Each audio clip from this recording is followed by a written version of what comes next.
Around 600,000 Brits holiday through timeshare memberships.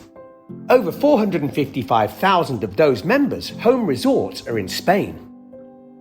With the cost of living crisis worsening, many people are altering holiday habits to suit their reduced budgets. Timeshare owners don't have that luxury. Timeshare owners are going through the same financial difficulties as everyone else. Vast sections of the public sector have had pay completely frozen, while record inflation is ravaging Europe.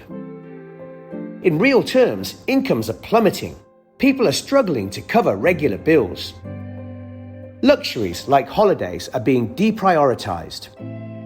Brits are looking to the following ways to curb spending: taking less holidays, taking discount holidays, holidaying closer to home, taking shorter holidays, not taking a holiday at all.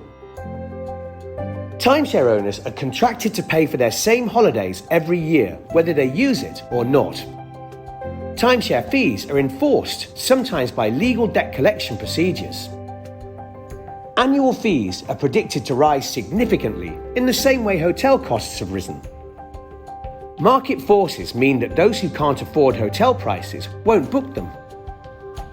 Unfortunately for timeshare owners, they are legally committed to their holiday plans, sometimes for decades. Timeshare companies design their contracts to be ironclad.